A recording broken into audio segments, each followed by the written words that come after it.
Welcome to classic Kerala PSC.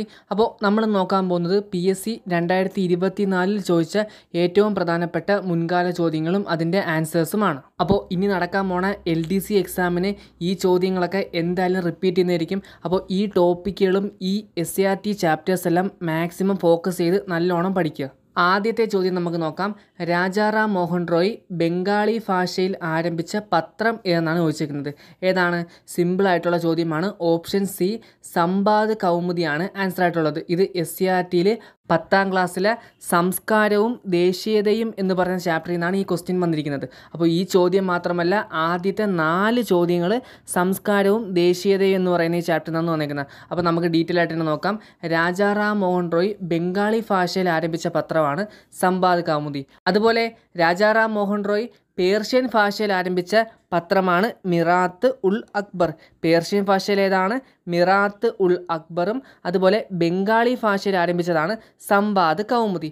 Okay, ഇതിൻ്റെ കൂടെ തന്നെ നമുക്ക് കുറച്ച് പത്രങ്ങളും അത് സ്ഥാപിച്ച നേതാക്കളെ നോക്കി വെച്ചേക്കാം. New India commonweal. ഏതൊക്കെയാണ്? New India commonweal. ഇത് സ്ഥാപിക്കുന്നത് ആനി ബെസൻ്റ് ആണ്. ആരാണ്? ആനി ബെസൻ്റ് ആണ് ന്യൂ ഇന്ത്യയും കോമൺവീലും സ്ഥാപിക്കുന്നത്. അതുപോലെ യങ് ഇന്ത്യയും ഹരിജനും സ്ഥാപിക്കുന്നത് മഹാത്മാഗാന്ധിയാണ്. ഏതൊക്കെയാണ്? Young India, Harijan. അപ്പോൾ ന്യൂ ഇന്ത്യ സ്ഥാപിക്കുന്നത് ആനി ബെസൻറ്റും യങ് ഇന്ത്യ സ്ഥാപിക്കുന്നത് മഹാത്മാഗാന്ധിയും. അതുപോലെ വന്ദേ മാതരം എന്ന പേരിൽ പത്രം ആരംഭിക്കുന്നത് ലാല ലജ്പത് റായ് ആണ്.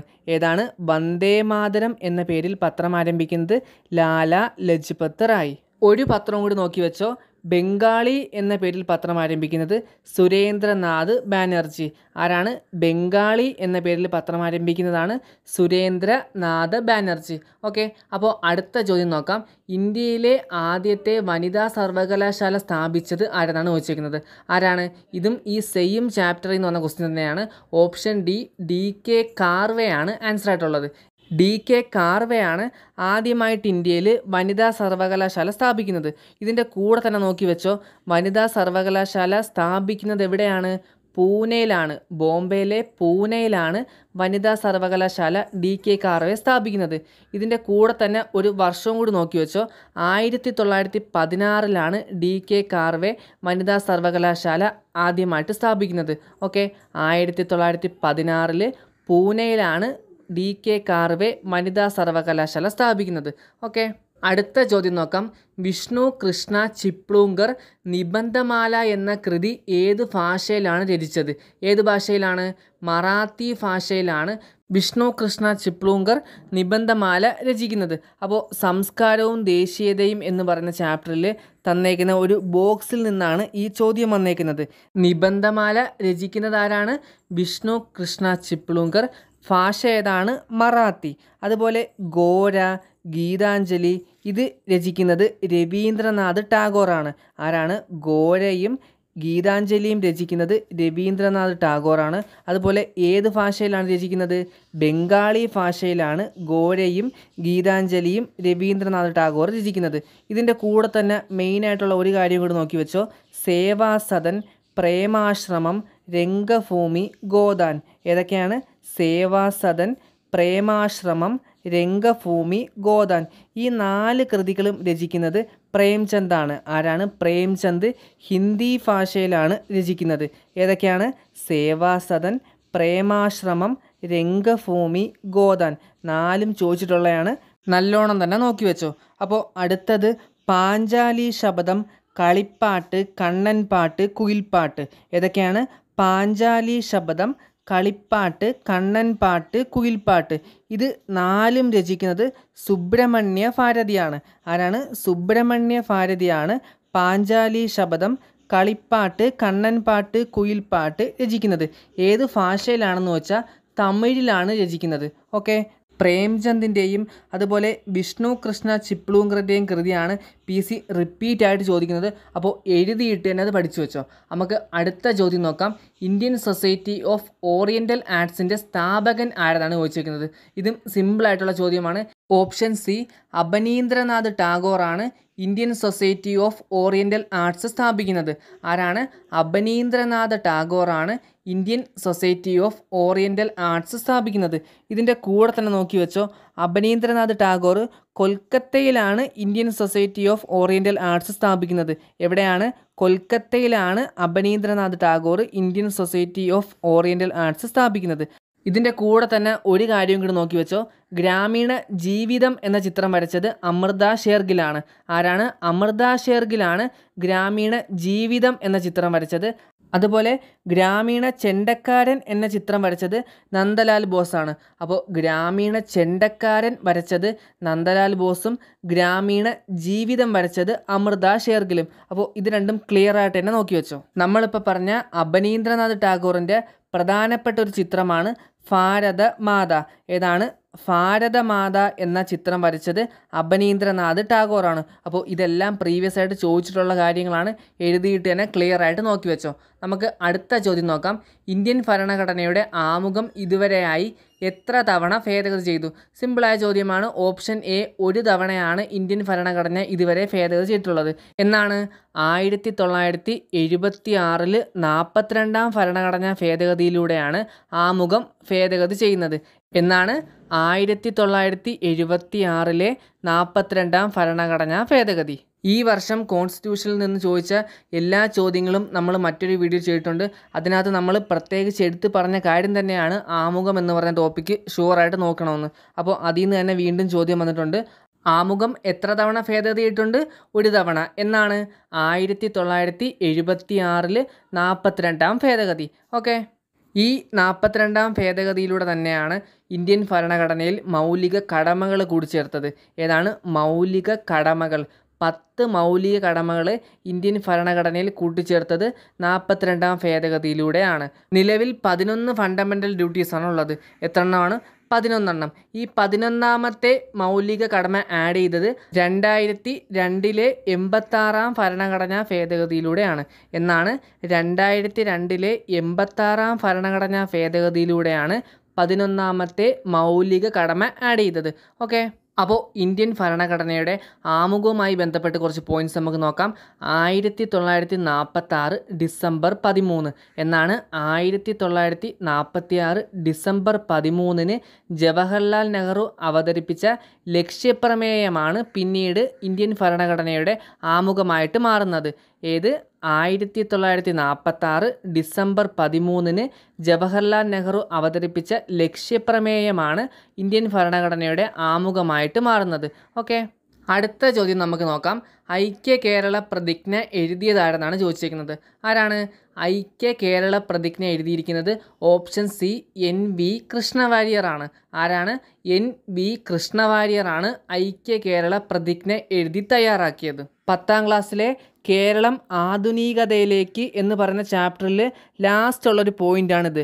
ഐക്യ കേരള പ്രതിജ്ഞ എഴുതി തയ്യാറാക്കുന്ന ആരാണ്? NV കൃഷ്ണവാര്യർ. അതുപോലെ തിരുക്കൊച്ചി സംസ്ഥാനം നിലവിൽ വരുന്ന എന്നാണ്? തിരുക്കൊച്ചി സംസ്ഥാനം നിലവിൽ വരുന്നത് 1949 ജൂലൈ 1.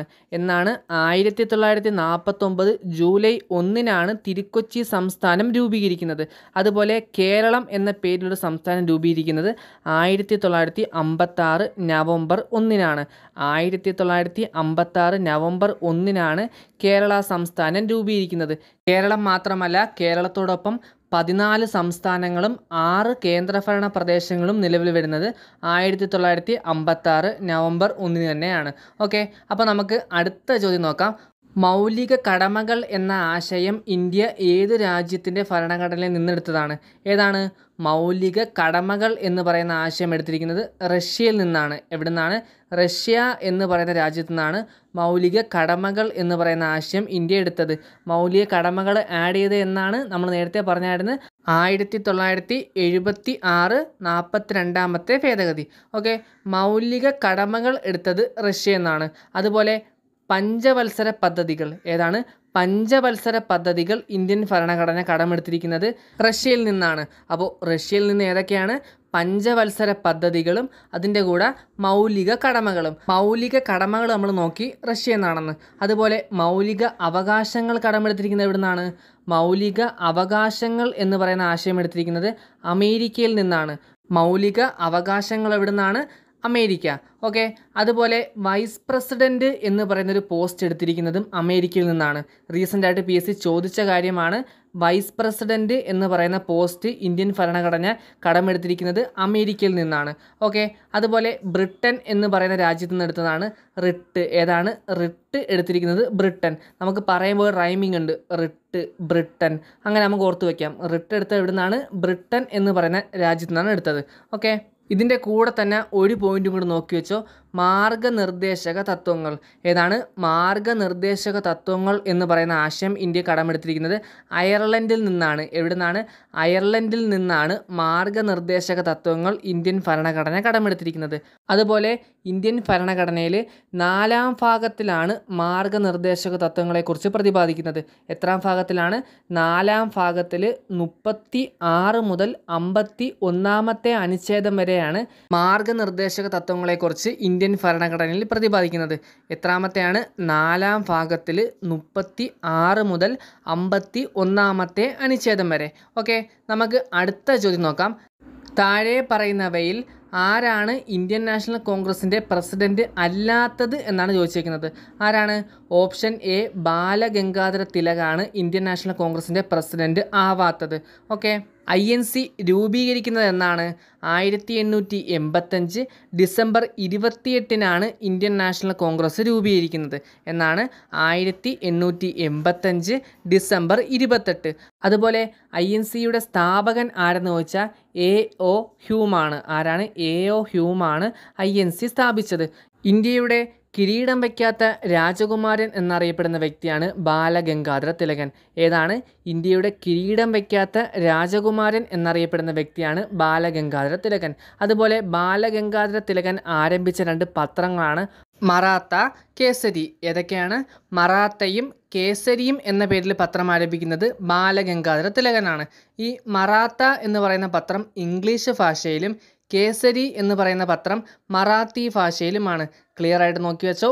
മറാത്ത എന്ന് പറയുന്ന പത്രം ഇംഗ്ലീഷ് ഭാഷയിലും കേസരി എന്ന് പറയുന്ന പത്രം മറാത്തി ഭാഷയിലുമാണ്. ഓക്കെ, ബാലഗംഗാധര തിലകൻ്റെ പ്രധാനപ്പെട്ട കുറച്ച് വാചകങ്ങൾ നമുക്ക് നോക്കാം.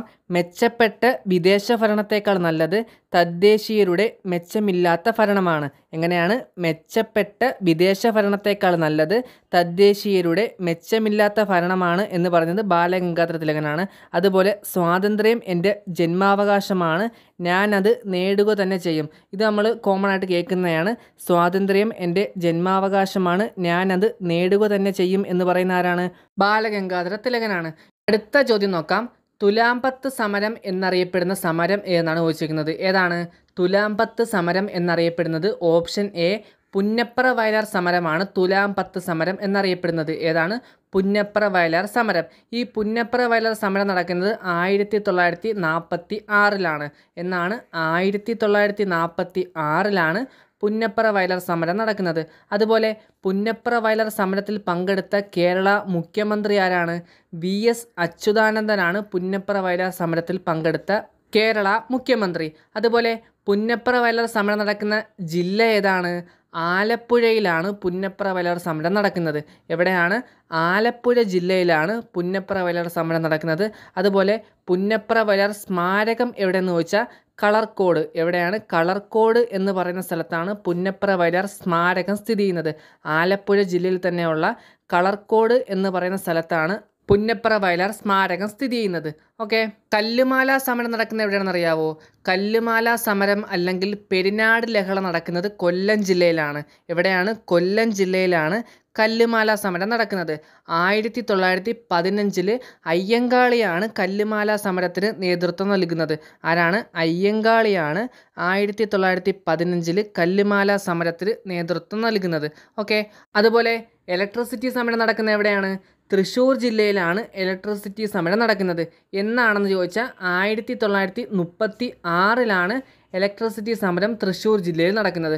ഓക്കെ, അതുപോലെ കയ്യൂർ സമരം നടക്കുന്നത് 1941-ലാണ്. എന്നാണ് 1941-ലാണ് കയ്യൂർ സമരം നടക്കുന്നത്. ഏത് ജില്ലയിൽ വെച്ചാണ്? കാസർഗോഡ് വെച്ചാണ് കയ്യൂർ സമരം നടക്കുന്നത്. എന്ന് 1941 കാസർഗോഡ് വെച്ചാണ് കയ്യൂർ സമരം നടക്കുന്നത്. നമുക്ക് അടുത്ത ചോദ്യം നോക്കാം. താഴെ പറയുന്നവയിൽ ഏതാണ് 1806 നടന്നത്? ഏതാണ്?